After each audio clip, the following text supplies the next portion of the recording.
apologies for the chair situation. Usually nobody shows. Half of you guys are here. One seat in front of the hot seat. Who wants that? We got one over there. We're auctioning seats off one in the corner. We've got more folding chairs coming in, so this is good. Good evening, everybody. I'm Ken Seaton. Some of you don't know who I am, which is totally acceptable. I'm an attorney. I've been working in charity and philanthropy space for 27 years. I've got the opportunity to meet some amazing humans, and a lot of you guys are in this room tonight. Super excited about the panel that we have. Got some folks in person that are awesome people. We're going to get to them momentarily. I want to talk a couple things about what we do because I think it's important. This is a community. If you guys know me, and a lot of you do, I put together a lot of these curated events. I do 4 of these a year. This is the first one for 2026. We started with our big guns right here, amazing people. And we'll again get into who they are. Also, everybody in the room is amazing. And I know a lot of you on a personal basis. I know what you guys are up to. This is a non-solicitation room. What does that mean? Anybody know? Raise your hand if you think you understand what that means. Okay, this is a PhD from Stanford. That's the smartest guy in the room. What does he say? You can't solicit other people for business. You can't give out your business. I mean, give out your cards, you can collaborate, but you're not here. Hey, this is what I do for consulting. Call me up, we'll do this. Okay, wrong. Okay, anybody else? Okay, go ahead, Joanna. See if you know. Ask anybody for money. You can't ask anybody for something specific. You cannot say, hey, can I do business with you, Sam? Now, if Sam calls me, he goes, hey, Ken, you're the greatest lawyer I've ever met. When we hire you, that's not so. I didn't solicit him. Okay, this is really important, guys, and it's serious. You will never be invited back to one of these events if I solicit. I promise you that. Okay, I promise you. This is a safe space. We're here to connect, collaborate, understand, encourage, inspire. We're not here to solicit. It doesn't mean you can't do business if you build relationship and somebody goes, oh, this is a lovely fundraising platform. I'd love to use you guys. That's different. Don't solicit anybody in the room, okay? Because this is going to ruin what we've created here. I've been doing these events for 27 years. Trust me, I do 120 events a year like this in another community. I was a former pro athlete, I was a tennis player at USC. That's why I'm part of this tennis club.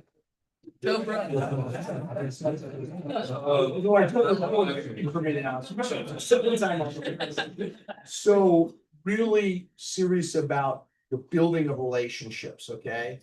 I'm a lot of you know me. I'm fun, I'm everything, but I'm serious about the relationships that I built. I built a whole business off of good relationships. And I'm going to say one thing right now that hopefully has a profound impact on you guys. It's a little bit pithy, but it's real. You show me your network, and what? What will I show you? Anybody know? What? Your net worth. Show me your network, and I will show you your net worth. And if you don't believe that, sidebar with me, and I will prove that to you that that's real. Your network is everything. Invest in people, get to know them, don't solicit them, build relationships with them, and watch growth. And I'm talking economically. So really into this stuff. We love having great people in the room. It's a cool environment. This club was established in 1929. It's got a lot of history. Groucho Marx was a member. There's some fun stories. There's pictures around, so you can see this is a historic building. You literally could not actually tear any wall down because it's actually zoned as a historical architectural building. So it's a cool little place to be. We talk about people doing good in the world. A lot of wonderful people in the room. We're going to go through, it's just going to sound crazy, but it's going to work for the panelists. Everybody's going to introduce themselves right now, okay? But it's going to be quick. Everybody get me on that one. Anybody here at the Oscars when the music comes out, when people go on, Pam has got music ready for any of you guys. It takes too long. Really quickly, first name, last name, obviously what you do. We'll go around so everybody knows who's in the room. Also, guess what? I'm going to put everybody on email. This is why I don't want you soliciting. where you get everybody's contact. So I don't want you soliciting that. So don't worry about writing people's name down and all that. Just relax and enjoy. Ready? Yeah. I'm Laura Ponchik. I run the William C. Bannerman Foundation. Local small family foundation. We support the environment, education, women and children. And I'm also a realtor. Beautiful. Yeah, good. Shannon Ryder, working in fundraising and services for nonprofits. Lee Chernotsky, I flipped a short bus to an ice cream truck 12 years ago. Now it's going to be a mobile studio and stage. Love it. Beautiful. Anna K. Thomas, TV producer, now working with the Mental Health Storytelling Initiative. Awesome. Ron Sabo, I'm a founding faculty member of Dev Academy at UCLA. It's a school for students grades 6 through 12, where they get taught about mental health once a week. And I run a mental health education institute at UCLA. John Wahlberg, I co-founded a celebrity crowdfunding platform called Alltrue. Jonathan Picciarello, celebrity partnerships for Alltrue. I'm Cynthia Marks. I head up the Holistic Psychoanalysis Foundation, and we have a podcast that I host. It's called And Now Love. That's all you need to know. Beautiful. Russ Garber. I'm an expert in the mathematics of gambling, and I support philanthropy through my wife, who does missions to India, to China. She's a pediatric nurse practitioner. Oscar Leong, educator, school president, and development director. Awesome. I'm Joanna Elliott, fellow alum of Enfield High School. I'm a connector. I work in social impact. No, Kirk Scott, Edward Charles Foundation. Simple read. Hi, I'm Maureen from, I'm the co-founder of Ping Pong for Good. We use table tennis to support brain health, movement, and connection for, especially for those living with brain diseases like Parkinson's, Alzheimer's, and MS, and also for healthy activation. Carol. Carol Camp, founder and principal of Shasta Advisory. I work with healthcare startup entrepreneurs and turning their vision into reality. Roy Kessel, Sports Philanthropy Network, based out of Chicago. We use the power of sports to change lives and transform. Omi Bell, CEO, founder of Black Girl Ventures, creator of Keep America Working. We're helping small business owners absorb the impact of all the layoffs. Jennifer Freed, co-founder of a brand new trade association, the California Post Alliance. We are trying to get a post-only tax credit for the state of California for film and television. Cindy McHale, I'm in fundraising, event marketing, and event management. Yeah. Leah Haynes, I'm the CEO of the Two Good Circus Foundation, and so Makerspace is in working education. My name is Mark Carlos. I am the volunteer student program coordinator for the Compton Junior Equestrians, the nonprofit for the Compton Cowboys. Tim Griffin, I'm also with the Two-Bit Circus Foundation. I am a science entertainer. I write and perform songs about cell physiology and astrophysics. Yeah. I'm Sam Fancuchin. I'm founder and CEO of Golden, which supports 50,000 organizations as their end-to-end system of record for public service and disaster relief. And we do a lot of AI, and I believe we're the most award-winning social impact software in the world. Sam is amazing. Go ahead, Nina. My name is Nina Kodik, and I help run an organization called Visionary Women, and we are a social impact nonprofit that helps women and girls around the world. So I'm a visionary. I know you are. It's a grantee, an award winner. Hi, my name is Jeff Wynn. I work with a nonprofit called Muralism, doing fundraising, and Muralism hires special needs young adult artists to do large outdoor scale murals at mainly schools and also community buildings. And then they go into those schools, they do arts education for their kids to learn how to paint murals, and they become their mural crew that paints those murals. Excellent. Lupe Ramos Silva, I'm a do-it-all nonprofit person. I consult with different organizations, mainly with arts-related nonprofits. Excellent. Hi, everyone. Peter Bailey, Gene Salute. I'm the board chair of Create Now. We are a 30-year arts education nonprofit to serve the underserved communities in Los Angeles and expanding potentially to North Carolina. So we're excited. Hi, everyone. I'm Ben Rice. I'm COO of Community Collective. We're a business membership association that creates resources and relationships for companies at the intersection of media, entertainment, and technology. Jeff Fred, I help run the Compass Sports and Entertainment Division as a realtor, and like connecting. Wait, I am Amber Hoffman, Senior Director of Talent Relations at Best Place Communication. Chris Turkmany, former Executive Director of West Coast Sports Associates, helps at-risk kids play sports. Tyler Miller, worked for Movember, the men's health nonprofit organization focused on creator partnerships, sport partnerships, and athlete partnerships. love November. Nicole. Hi, I'm Nicole Carlson. I run partnerships at Charity Buzz. Hi, Elton. And I help nonprofits and celebrities raise money. Hi, I'm Haley Childress. I work with the Charlize Theron Africa Outreach Project, which you will hear about. Hi, everybody, I'm Andy Jean Roby. I work with donors and nonprofits to advance reproductive rights, mental health, and democracy. Awesome. I wrote, me and I'm a sports psychiatrist with Athletes for Hope. We've been around 20 years at the intersection of sports and directly. Awesome. Kyle. Hi, I'm Kyle Doobie, co-founder of More Trees Together. We're an environmental nonprofit that works on reforestation, community-driven to build sustainable livelihoods in East Africa and Central America. Hi, I'm Emily Latour, founder of Latour Advisory, and we help private companies and venture capital firms go from good to great with social impact and support. Hi, I'm Barbara Peterson, Barbara Edelston Peterson. I'm the author of Capel, a brand new book, A Word You Should Know. I'm an extreme endurance athlete, and sport led me to found Whole Champion Foundation, advocating awareness, responsibility, and action for a better world.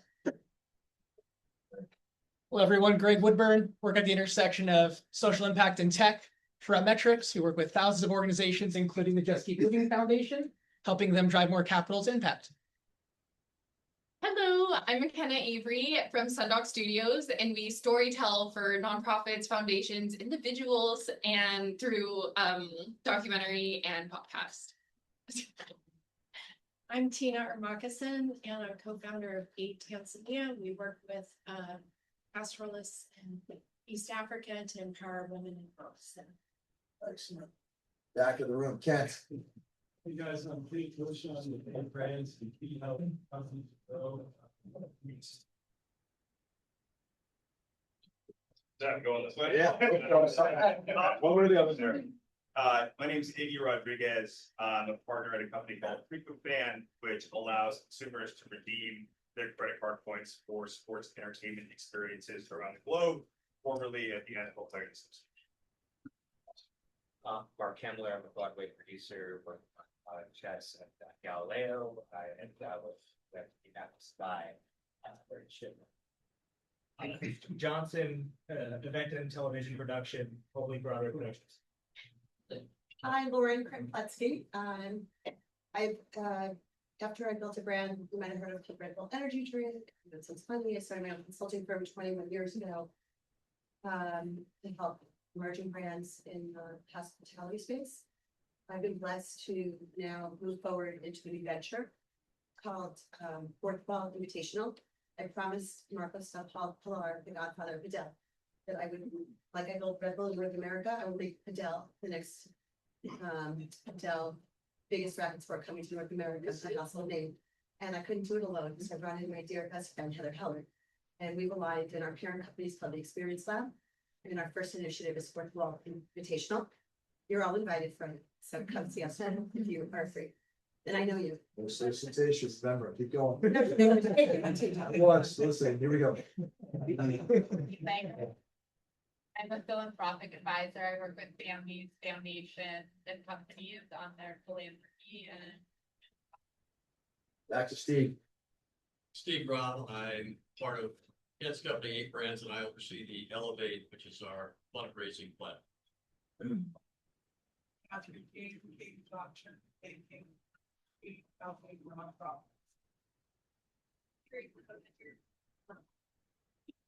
Can't hear you. Kevin Watt, the Hospitality and Performance Center developer. Everyone, Jennifer Byrne, I'm a partner at an early stage venture fund called Britain Capital Partners. I also run a community here in LA and New York called the Female Investors Club to encourage, support, and educate more women to understand how to invest in venture capital. Awesome. Hi, everyone. Shireen Laura Salamia. I'm the founder of Playworks. It's a gaming company, and also Wiz Girls Academy, where we do healthy, balanced tech lifestyle hackathons with you. I'm Ali Lee. I build and grow brands at the intersection of entertainment and social impact through communications and partnerships. Yuchi by stand, you can't see me. Corporate light, moving into social impact space. I'm also an executive services or consultant. I guess I'll stand up too, since I'm a little bit shorter. I'm Heather Heller. I'm co-founder of the Experience Lab. It's an experiential marketing company and events company focused on health, wellness, sports, and luxury brands. Well, am I the last person? Jeff Kahn, co-founder of Phil. We are a modern, flexible donor advised fund whose mission is to make it easier for nonprofits and financial institutions to offer DAFs to their donors. All right. Good room. Let's give a round of applause.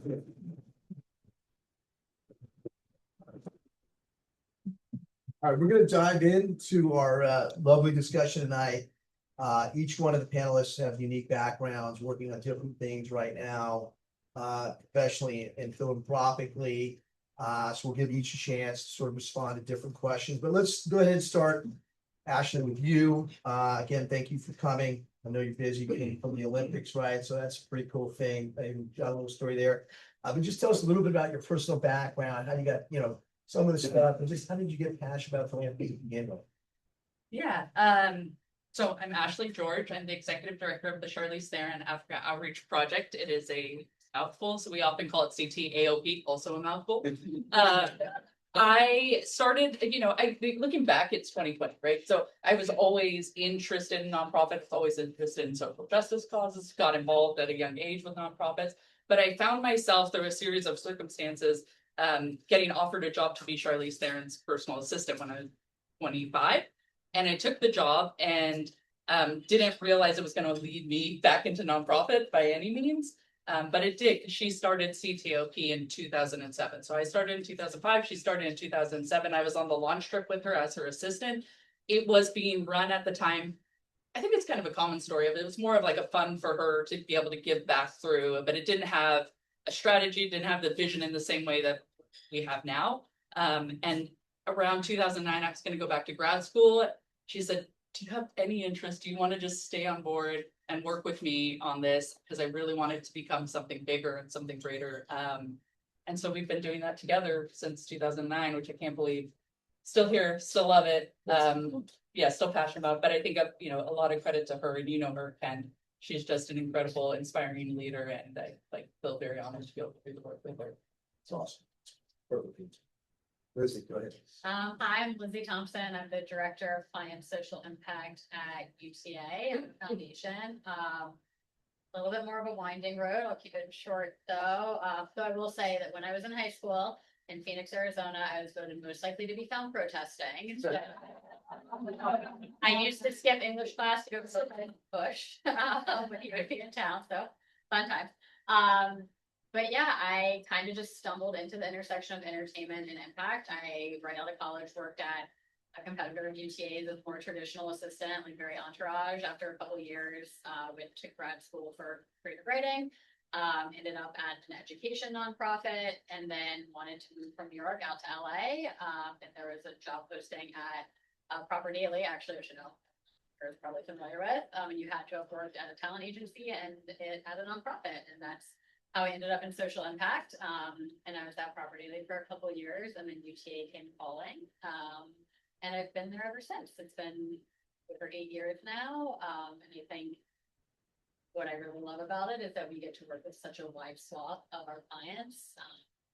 Basically every industry that we represent, the foundation gets to touch, and their interests are so wide ranging and diverse that it really keeps us on our toes. And I ended here.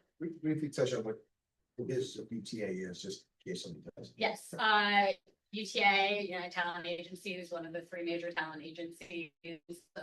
We represent on-screen, off-screen talent, writers, directors, musicians. They caught Bad Bunny at the Super Bowl last night. He is ours. Athletes, and basically everyone in between. So anyone who is in business of entertainment, they have representation.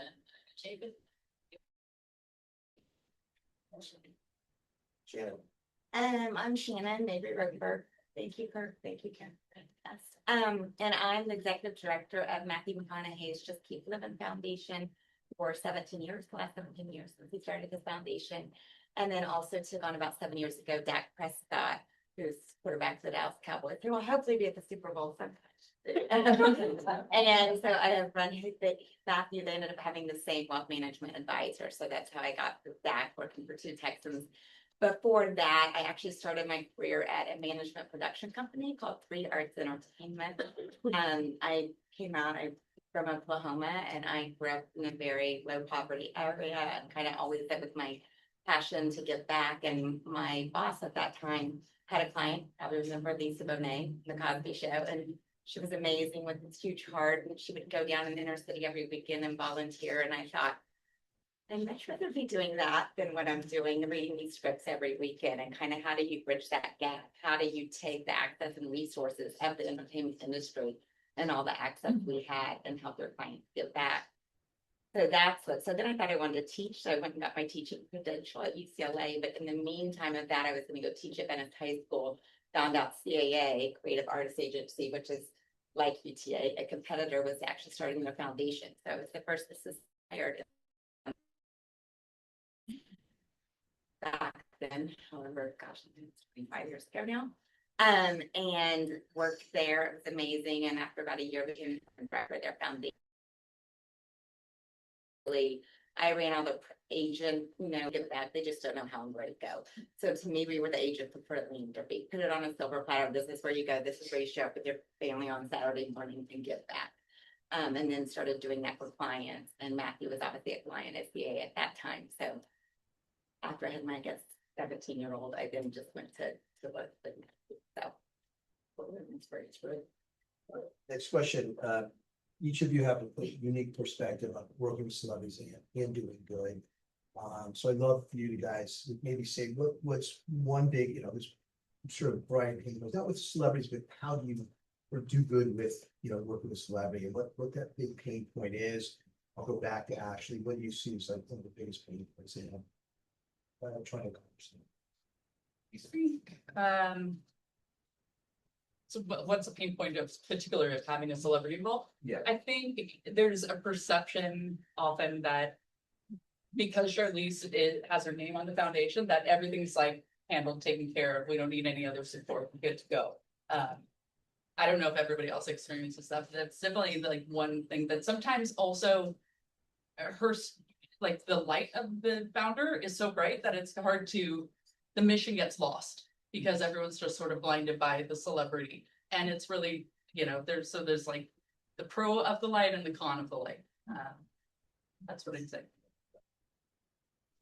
I think just from the agency side, at least, the foundation is one part of their bigger business and like the ecosystem that operates around them. And so I think for me, like one of the biggest pain points is it can be the best campaign in the world.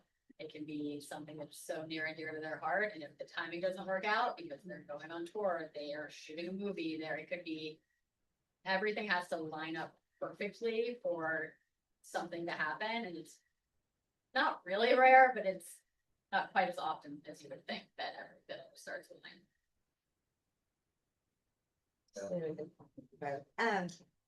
Yeah, I definitely think, I always say I'm very blessed. Matthew's name and Dak's name obviously opens a lot of doors for me. But there's also, with Matthew, we run programs. Like, we're not just giving money away. We actually run our own programs. We're in 50 after-school programs across the country. And I think sometimes with his name, when I'm going out for other grants, and they just assume, oh, you work for Matthew McConaughey, you have, tons of money. And it's like, we absolutely, and Matthew, underwrites our salaries and different things, but it's kind of sometimes with fundraising, it gets hard because it's like, No, we're doing great work like Boys and Girls Club and all the other organizations, so his name can cloud that and also just the schedules. I mean, I always say with Zach, great with an athlete, because you know they're off season. With Matthew, you can commit him to something and all of a sudden, you know, he's off in Thailand, has to go to Thailand, and a week later shoot a movie. Not real problems in life, but it can definitely affect, you know, when we have things in place that are supposed to be happening for the fundraiser. And I think also too, I think people assume we give to everything, you know, and so it's hard. I hate telling people no. So it's hard when we say, no, we specifically focus on teenagers, but at least we have that to say this is what we focus on so that we can't always, we'd love to give to everything, but we can't always go wide, rather go more deep than wide. Ashlee, let's go a little bit deeper to, you know, sort of like the mandate that you have, you know, chose sharing, what do you guys, what problem are you trying to solve? And what challenges you have in solving that problem? I mean, more generally, not the celebrity side, but just like really how you solve the problem you're trying to solve. Yeah, so Charlize is originally from South Africa, so the focus of our work is primarily in South Africa. We've expanded a little bit to Southern Africa, but still it will always be primarily in South Africa. And our two pillars that we're trying to affect are health and safety, but specifically sexual and reproductive health and rights, and gender-based violence prevention. And both of those were decided upon because we asked our community partners, what are the most pressing issues for young people in South Africa right now? And those two came to the top. So all of our work is trying to drive forward what they are telling us is the most important thing that needs to be driven forward. I'd say there's so many challenges. Where do I start? But one of the big ones is working internationally. I think, you know, it's telling the story and being able for, you know, a family in Santa Monica to be able to connect to the experience of a 16-year-old girl in KwaZulu-Natal. It's not like always the most organic link, and it's certainly not always the most organic link in Hollywood and in entertainment. And so sometimes the pieces don't always fit, but sometimes you just kind of make them fit. So like, for example, Charlize has a great relationship with Dior. She's had a long-standing relationship with them. We have learned to work with them, and we haven't like now got them on board for a long-term partnership, even though you wouldn't think of French luxury and, you know, HIV prevention necessarily go together, but there are ways to make it happen. It's just not always obvious, but yeah. Lizzie, slightly different question, because I know you work at a variety of charities, but for you, a client comes in, let's say it says, hey, I want to do some good. What do you do from that? And maybe talk a little bit about maybe one story where particularly empowering, and we were like really happy with the way you guys were able to work with that client and sort of get that to evolve and leverage into something where there was some real activity there. Yeah, well, hopefully, and this is for people that have very established foundations, hopefully they don't say they want to start their own foundation, because that's something you all start talking about this with sponsorship. You're 53. But if they just want to learn how to give back, in the world, we view it or we position it to most of our clients as a little bit like dating. We find out what they're interested in, and we'll, you know, do they want to do something in person?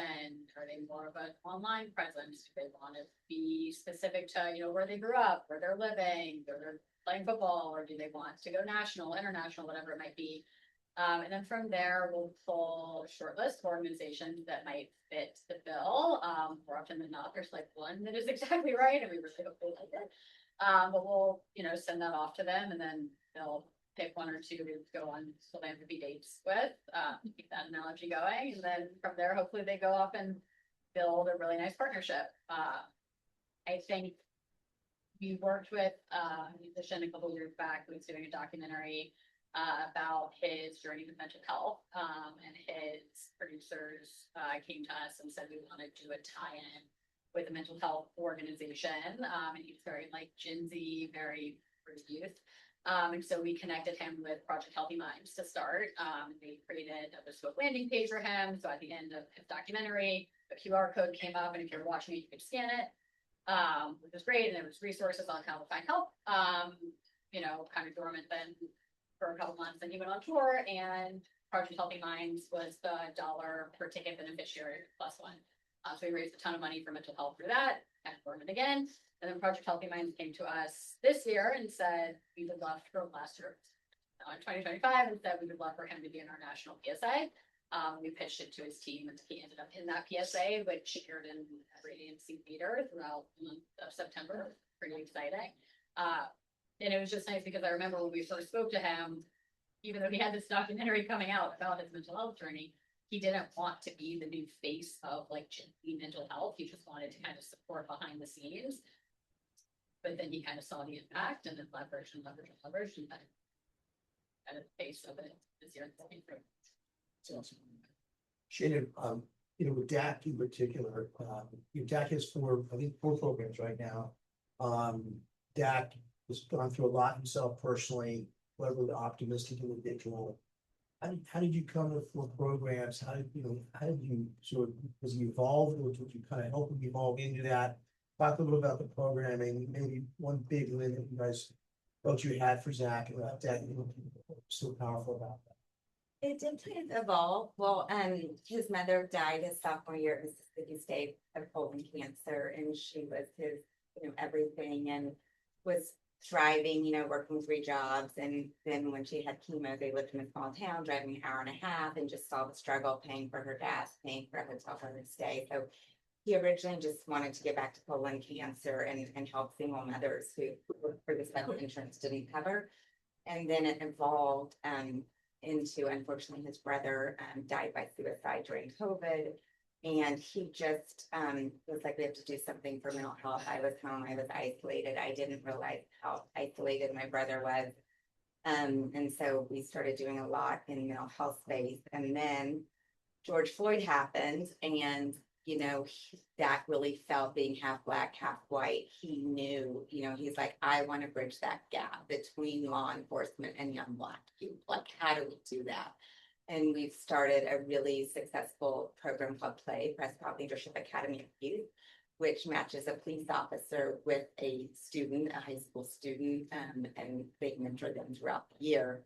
So then I'm like, well, you have 3 initiatives, but you're the number 4. So we got to come up with a fourth initiative. So that's how we came up with the 4th initiative, which is giving those strength-facing adversity. So there was, for example, a student at Mississippi State where he went to school who was born with no arms, but he paints with his feet. And Zach and him became really good friends, but it was crazy at 18 what Mississippi the state cut off from him. So we would, and even his wheelchair ramp and things that he needed. So we do just very tangible things for individuals and facing, going through a hard time. Can't they've been amazing, helped us with our impact form that people fill out if we look at each. Actually, I want to talk about international, really good international, because it's a rule that a lot of people don't know about until they start doing it, and then they kind of find out how challenging it is. But why don't you talk a little bit more, what are the challenges in international? Yeah, I think, I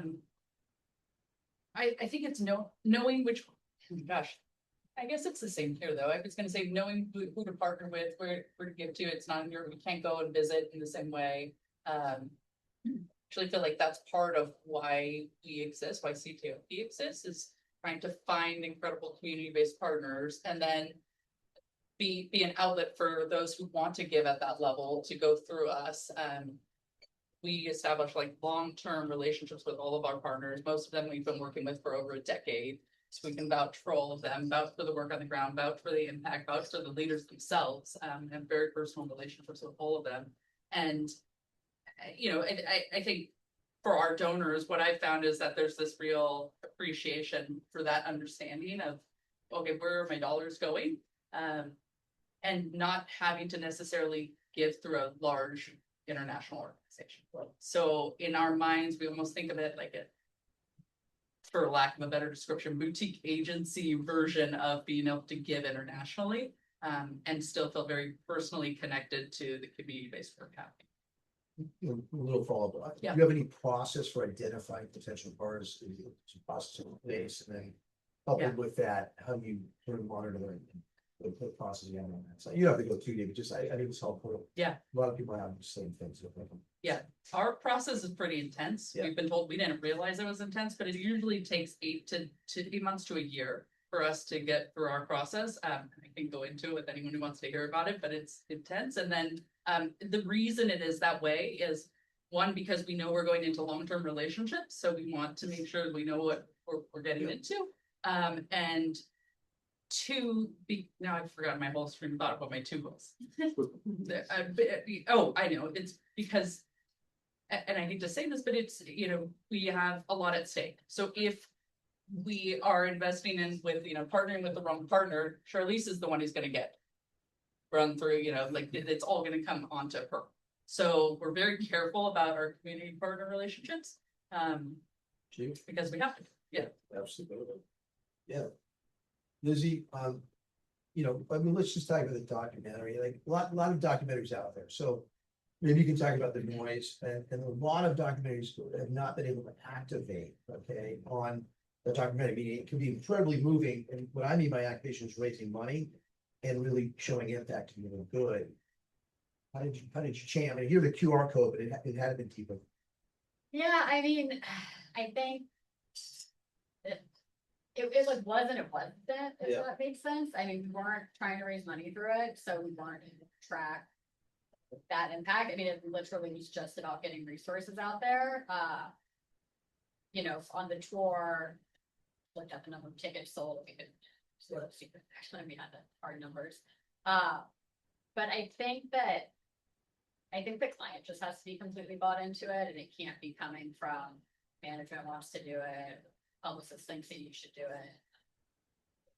Separate from what you're asking, but I think that it has to be, our biggest success is when the client is asking to do something and has the passion for it and knows that it's like core to who they are, and that's when we see the biggest impact, whether it's just, you know, someone going to visit a children's hospital, and sure, it's maybe 10 rooms that they visited, but those 10 kids are gonna have a bigger impact on that person than some.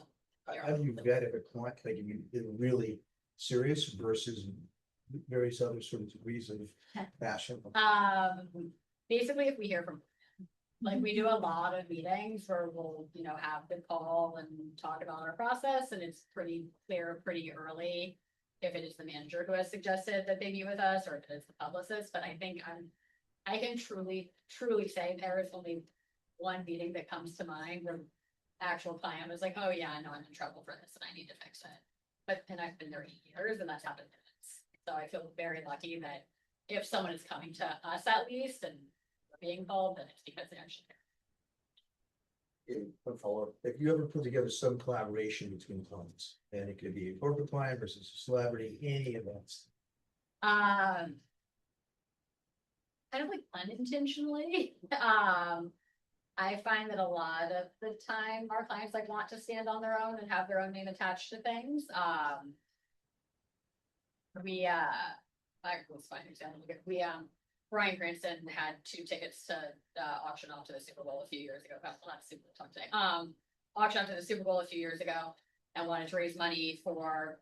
We connected with Big Brothers Big Sisters. We got this campaign up in like 2 days. They raised a ton of money, and the winners were flown to the Super Bowl and got a meet and greet with them.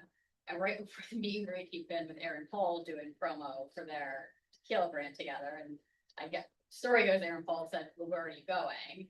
And he said, oh, I'm going to go meet these people who want to meet and greet by donating to charity. And Aaron Paul was like, I want to come. And so then, you know, he's all Breaking Bad walks into this meet and greet. It ended up being a much bigger headline, but that was not my. It happened. Can't take credit.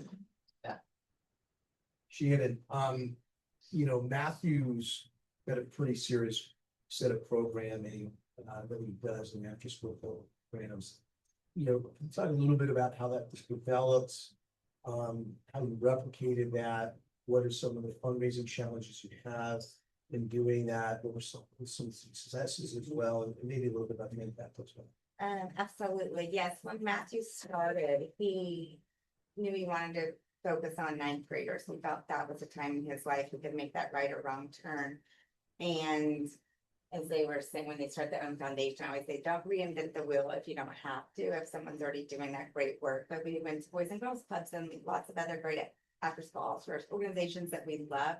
But Matthew was like, I really want to create my own curriculum where it's about mind, body, spirit. He's all about gratitude. He wanted community service components. He wanted all these components that we didn't find kind of in a one place stop shop, as you would say. So we created our own curriculum with Scholastic, and we implemented it now in 50 after-school programs across the country, and also wanted a model. He was finding out, for example, a lot of athletes like Drew Brees, for example, had a great foundation in New Orleans, but he wanted to give back to a city that had given him so much, but he didn't have a staff like me and other people. And he was like, we'll give you the check. So we co-branded everything. So we implement the Drew Brees Just Keep Living Foundation program. So I think it was just that he really knew what he wanted. All of our curriculum is based on inspirational quote from Matthew, all positive, whether it's don't feel failure or overcoming obstacles.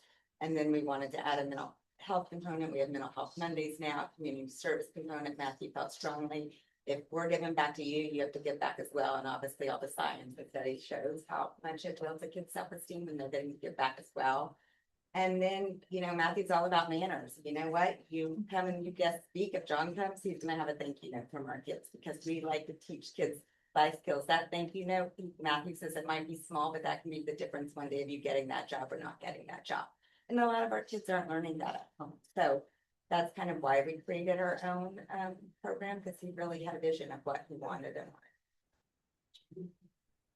Ashlee, you said one thing that people are interested about telling your story, right? And you have to tell the story, right? If it's charity, you know, how do you tell the story to make telling builders and other people inspired and partners and things like that? I think we're still learning, say that, and we haven't figured it out by any means, but two things. One is that I think what comes from the heart speaks to the heart. And so we try as much as we can to speak from that standpoint. And to that end, we try in every opportunity that we can to amplify the voices from our partners themselves, from the young people themselves. So if you look at our social media, you'll see we try and turn the mic over as everywhere we can. And what we've really been pushing for is every time we have Ashlee speak, to try and get one of our partners there in some way, shape, or form. So that it's really just, she's the hook, but then, and she loves it. She loves it, you know, she's like, I don't want to be the one speaking. I want them to speak. And I just want to be able to be like, and let me hold them up and say how amazing they are. And that works the best. So that, I think from a storytelling standpoint, it's just about authenticity and heart. Yeah, that's great. That's great. Lizzie, a little different. You know, UTA has its own foundation. I know UTA Foundation actually has some of its own charitable initiatives. Probably speak to that a little bit. Also curious, because I know you probably have some corporate brands that you guys are involved with pretty heavily. How are you talking to clients? Are you saying, hey, listen, we have all these services that we provide you, and we also believe in philanthropy, or can help you launch these? What's that look like a little bit, if you can speak to that? We generally keep our internal programming and our client programming fairly separate. For a number of reasons, but on the UTA internal employee side, so we have our internal employee engagement. So that's anything UTA as a company is doing for our employees. So our signature event every year is Project Impact, which is our day of service. The entire company shuts down, and from LA to London, we all 200 of us, I guess now, go out and volunteer. And that's really core to kind of who we are as an agency. And it's amazing because you will have the busiest agents not checking their emails for a full 3 hours, which truly not sure how it goes survive, but here we are. It's pretty wild to watch.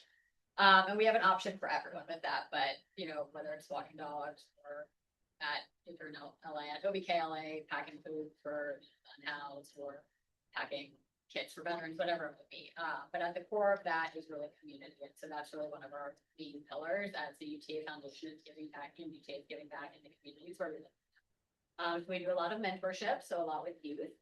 And we will bring in clients to speak to youth, kind of for like to keep, which is always really fun. A lot of mentorship. We do a lot in the green climate, eco-friendly space. Many of you know Renee Jones, who started the foundation. Very core to who she is. So it's a big pillar of ours. And then we have a civics pillar. And so that's also where we'll bring clients in. We do a big like folks initiative, sharing resources. Here, so we're already. But yeah, in general, though, we keep kind of what we do as an agency very separate from what we do as clients, just because sometimes, you know, if you do have clients involved, agents relax and volunteer, they feel like clients, so make sure they have a good experience. Shannon, you put on a big fundraising event that I know it's hard. And it looks great when you go to it, and you sort of fancy the whole thing, but talk a little bit about how challenging events you want to put on, how preparation goes in, all this sort of stuff, because I think a lot of people in the room are in to raise money, right? And if celebrities involved, maybe there's an event portion, but talk a little bit about the other side of it. No, I definitely think, people always think it's easy to get talent to come perform, whether you're having this on or if another celebrity is asking, but it's always hard. You're asking somebody to come donate their time, their resources. They're all so busy, not even for their own personal charity. So it's always hard to lock in talent. And Dak and Matthew also would say, when they ask for a favor, they're going to ask, somebody's going to ask you for a favor in return. So I think that's always hard, finding that balance. So we really always try to make sure we're offering a lovely donation that both Matthew and Dak pay personally, not out of their foundation money, to the talent that comes to perform. And then I think it's balancing those sponsors, and those sponsor dollars. And a lot of times, Matthew really likes his Lincoln deals and his deals separate from the foundation because it just can get tricky for different reasons.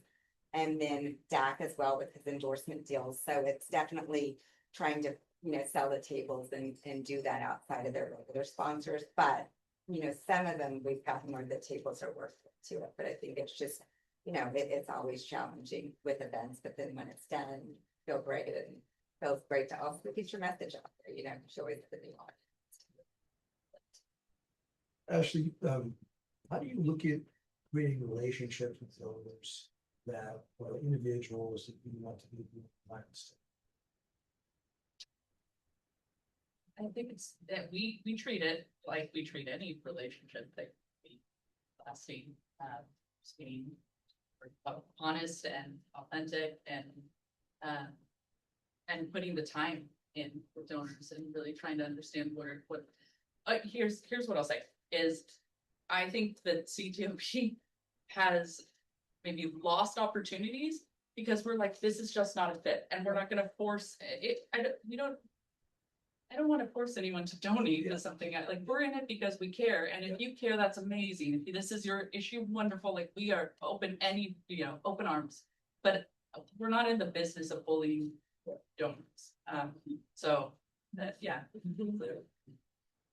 You are.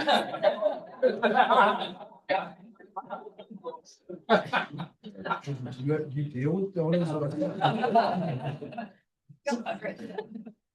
What about corporate partners? How do you ever having to go out and sort of try to get corporate partners involved at all, or is that something outside of you? No, I mean, it's exactly what you were speaking to. A lot of our clients like to keep their brand deals separate. We actually really leave it to our brand agents and our endorsements agents. If they feel it's a strong enough relationship, that they can ask for a donation to a gala, or a lot of the times brands have their own CSR focus, and there's a percentage that will go to a nonprofit, but it's not always necessarily the nonprofit of the client's choosing, but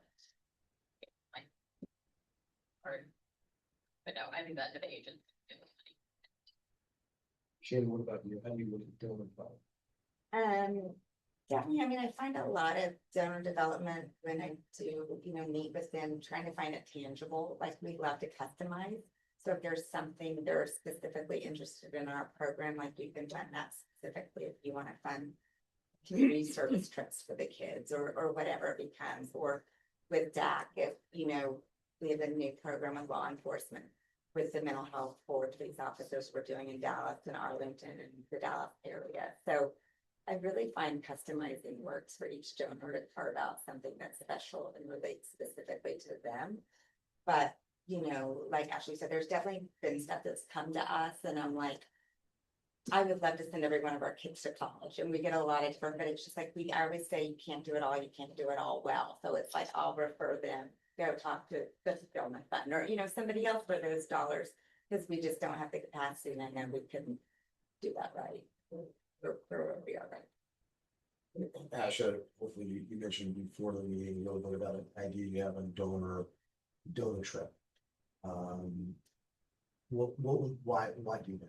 I guess. I was telling Kent that our team, part of our work is we host annual convenings for our community partners in South Africa for them to be able to spend time with each other, and they're very focused around wellness and rejuvenation for the leaders themselves.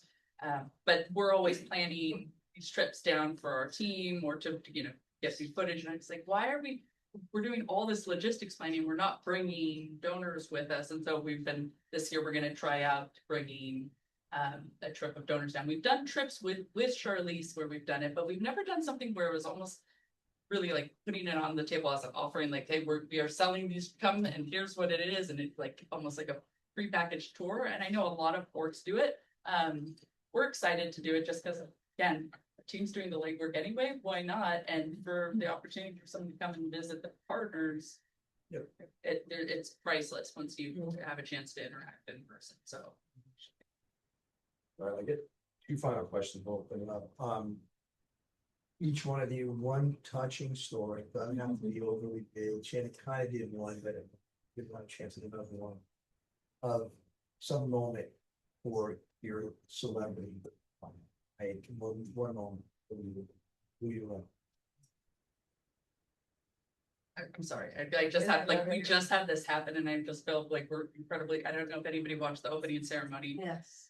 Charlize, that for me, I know for her, for Outbully globally, she was able to give the message of peace at the opening ceremony. And she spoke about our common humanity and at this moment in time, how important it is. And it is a core tenet of CTOP that we have built ourselves upon. And so I think you were looking for something more personal, but that it literally just happened. It was such a beautiful, important moment that I felt like held the essence of the foundation. So it was beautiful. We had a musician who went to visit, who went to visit Orion Seacrest Foundation studio at a children's hospital in Nashville, and connected with a bunch of the kids there. And then we got an email a couple months ago that it was to management, but we were CC'd on it from Orion Seacrest Foundation, saying that one of the kids that he really bonded with had taken a turn for the worse and had been transferred to this basically. And he was on tour, I think he was in and he recorded a song for this kid and just sent it through. And obviously this is not the type of thing, it's never going to be in the press. No one is ever going to hear about it, but it was just like the most touching thing that he truly had just gotten off stage, and the management team told him what was happening, and he just took the time to be a touching video.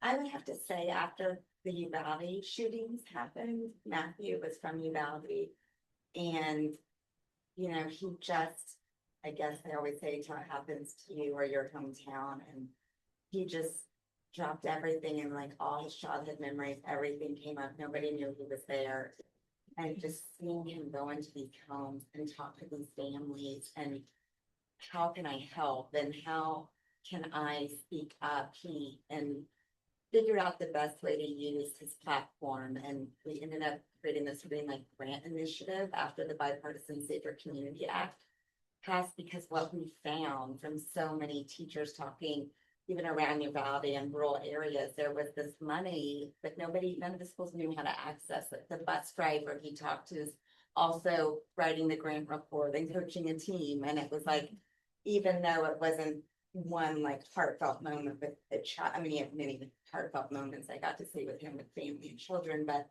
this was wow, I can take my access and platforms. So we invested in grant writers, and we made a $500,000 donation, and I'm getting $16 million back for grants for these schools. For, I don't love the word herd me, but for the schools where everyone, Matthew went around to the parents, what do you want? I just want my kid to feel safe when my kid goes to school. And it was just really rewarding to hear from the schools and the mental health. A lot of the money was earmarked for mental health, so we're able to get a lot of counselors into schools. So it's been really rewarding to see the outcomes come from those results, from that money, from what he created with the Green Lights Grant Initiative. And he spoke in Washington about it, and we lobbied at the Capitol, and just really to see his platform he used for that was beautiful. And it was outside of what we normally do, which I loved. All right, final question for me. This is maybe a trick question, but there's no right or wrong answer. How do you know when you've had impact? Your chair.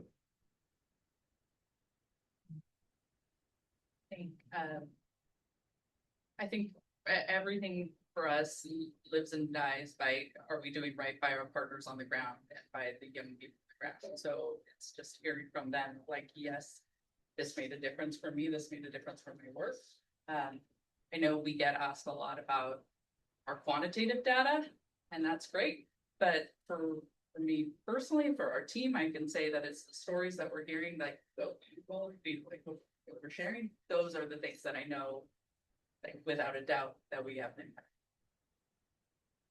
I think when the work continues, so it's not just like a one-off, it's whether it's the same client that keeps coming back saying, okay, what's next, or even when it's, their agents, with clients and other people to see our clients. Definitely, I mean, I would say too, I love all the stories, but I do think the numbers as much as a metric help us in our data. And Matthew's always like, show me the science, I need to see. And I mean, I don't blame him, he's a businessman.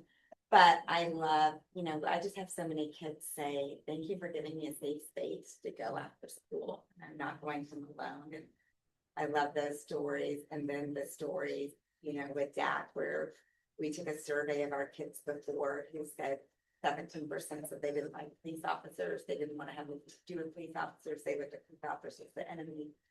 And then at the end of the year, 97% of our kids said that they have a new respect and they consider them their friends. So that data to me is so important.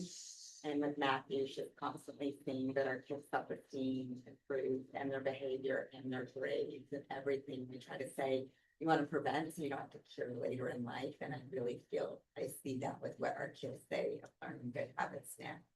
And hopefully not. All right, we're gonna open it up. Anybody have any questions? You can direct it to the general panel or one panel. Go ahead.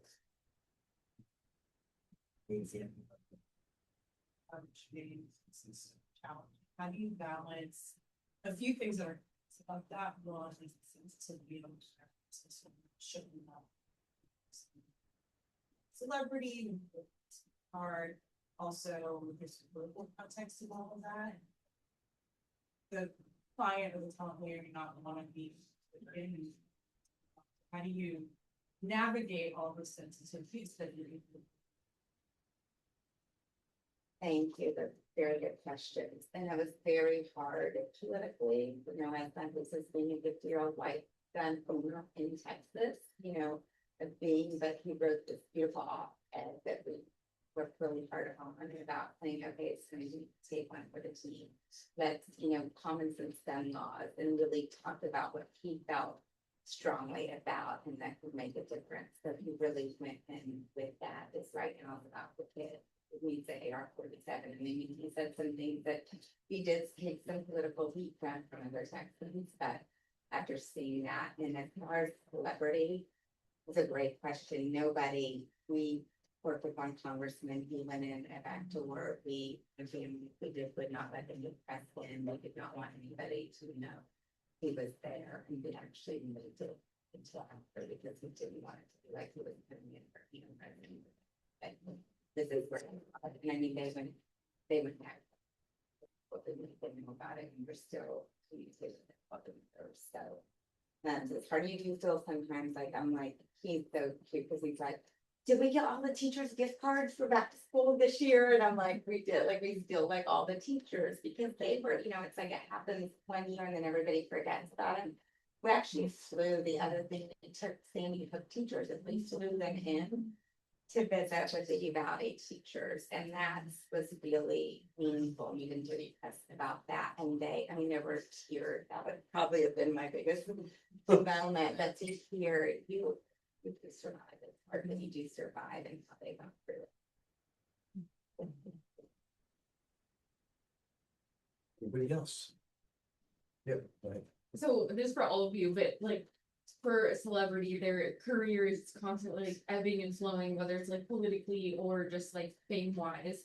how have you seen that directly affect the foundation's success? And then if so, how do you mitigate that to be less up and down and create more consistency?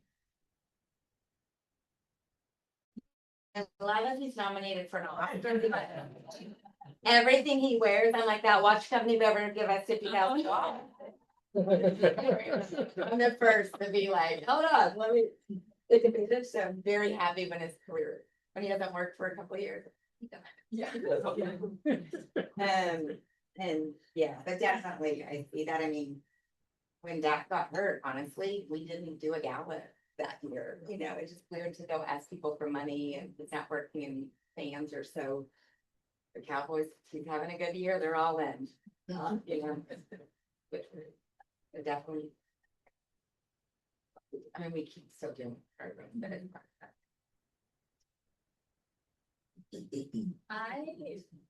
I think our challenge when our clients get bigger and bigger is that everyone wants them to mean something specific to them. And so, especially in election years, a lot, like even really like street down the middle, get out the vote works, you know, really you want your favorite celebrity to speak out about the thing you care about. And I think it's really hard sometimes to navigate that. We have clients who are gun owners and every time for gun safety is why won't they do this PSA for us? And you know, just trying to explain that behind the scenes without getting a client into hot water.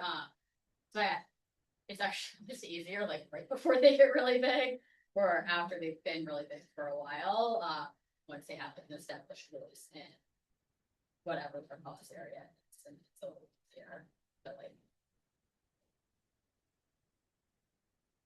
I think my answer is kind of similar to Shannon's of like, we have wild swings depending on the year. If Charlize is filming or, you know, and it is broad filming, then completely changes our fundraising. But on the flip side of that, the next year when the film comes out, it's going to be a great year. We're going to be out in the press and we just try and leverage that. So I think it was just for planning and knowing that. And what's been really important for us is having a really deep connection with the broader Charlize team. So like, staying, I'm like very close to the production company. I know what's coming down the line, the PR team, everybody. So then a lot of communication. So then we can plan knowing what's coming up and prepare for those drought years. Yeah. For those managing more individual celebrities, how big are your teams? Is that UTA likely has a bigger team, I'm guessing? But how big are your teams and how do you manage your own mental health throughout the roller coaster ride, like a small team trying to be everything to a bigger personality? Like how do you manage? Sure. Well, I have Kent and Kirk to make sure I'm keeping the admin costs down, you know, to what it should be. But no, for Matthew's team, there's 7 of us. But we have 7, you know, program directors because we are running and, you know, we're dealing with schools and liability and insurance. And once again, it's Matthew's name. So I mean, that's something at Hamilton High School happened with the teacher. And you know what I mean? It's like, we have to be very conscious that we also, thank goodness we have attorneys that we need, but 7 employees that we have full-time in LA. And then we have 5 site coordinators throughout Texas and New Orleans and where we are. And then we have 101 teachers on staff, but they're part-time, you know, that we run for our after-school programs. So we say where there's 125, but only 8 full-time. And this is with the foundation. And then with Dak, he's more a check-giving charity, as I say, like, so we're directing to other programs that we piggybacked or layered on. So then it's me and then Haley's on the ground. They're in town.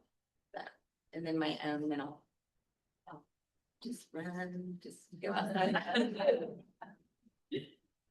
And remember the rewarding work, you know, we can just do, so that always makes it a good day. Yeah, should I second that? That's like a big piece of the mental health. We're small, so there's 5 of us on our team. But we're fiscally sponsored. So all our back office operations are handled by our fiscal sponsor. So really our team is focused around the grant making, the convenings, all of the fundraising. Obviously I spend most of my time in fundraising, communications, all of those pieces. Mental health, I think it has a lot to do with our team.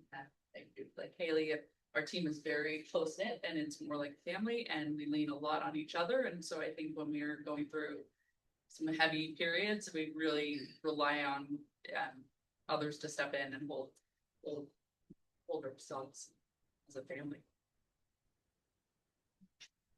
Final question. Anybody? Amber? What mistakes do you see charities making when approaching town? What mistakes do you see charities making when approaching talent? I feel like you can speak to this for days. All right. I would say a couple of things. One, what I mentioned earlier is wanting the talent to fit into what that charity or nonprofit's mission or goal is, even if it just truly doesn't align. You would be shocked how many people do not Google the name of the person they want to work with and their cause area. You'd be amazed how quickly you can find things out when you do. And then the biggest pain point, I think, on that front is not having a plan and not having a proposal. I think there's often the misconception that if you say, oh, we're totally open, however you want to work with us, we're open to that. As I mentioned earlier, we're one part of their bigger ecosystem. So like they don't have the time to brand. I mean that so respectfully, like they don't have the time to brainstorm and also they're not the experts. So it goes much better when an organization says, this is what our campaign is, this is what the ask is. Obviously there's some flexibility, but here's what we're trying to do and here's how we want to do it. And this is who we want to do it with us. And then that just makes my job. All right, before we wrap, we got, so. No, I was just complimenting her. All right, just one or two takeaways from all this. Barbara, you flew in from wherever you were at, LAX came straight here. What's the takeaway from Barbara today? Oh, this is amazing. I've never seen so many people here and good job at coordinating all of this. It's just phenomenal. I'm just awestruck by who you women are and who you work with and I'm gonna start crying. I mean, what the causes are out there. There's so many causes. We can never really touch everything, but the fact that you have access, that you're doing it, I really do. I feel like we should all stand up and applaud you for the work that you are doing. Thank you so much.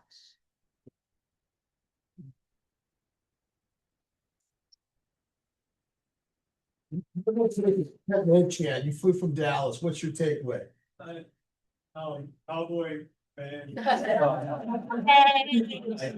I'm kind of in the same boat. You took the words out of my mouth. I'm gonna be crying too a little bit. There's a lot of good people out there, and I just want to thank you for sharing the stories.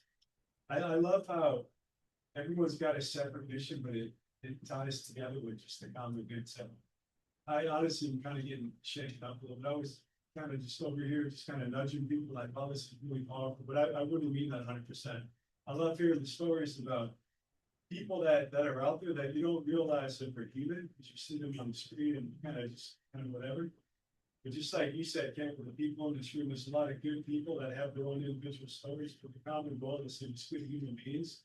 And all the other stuff aside, they want to help people. So that is amazing. I agree with what you guys were all saying too. I think data is great. I think the metrics are good, but I think the main thing is how do the people feel and what is the impact that you're causing the people on the ground. It's just getting their feedback is more important. So just wanted to share. Thank you guys so much for sharing that stuff. Thank you guys. It's a wrap. Next one's on April 21st. We'll circulate the list again. No solicitation. Thank you again to the panel. Amazing stuff. Thank you guys. You guys do amazing work. Your folks that you work with, I know how important it is that they're sincere, authentic humans. That's what I wanted people to take away. They may be celebrities, but they're authentic about what they're doing, and they care, and their name means something to them, and they want to do some good out there. The impact is everything. So really appreciate everybody in this room coming as well. Some really great humans in this room. Ken is 100% correct. Imagine you bring good humans together. What is that feeling like? This is a good evening to feel that people are working on good things. We're all working in different verticals and trying to do different stuff, but we all share one thing in common. We work in the world of doing good, and it's powerful, very powerful. So appreciate you guys all showing that. Thank you.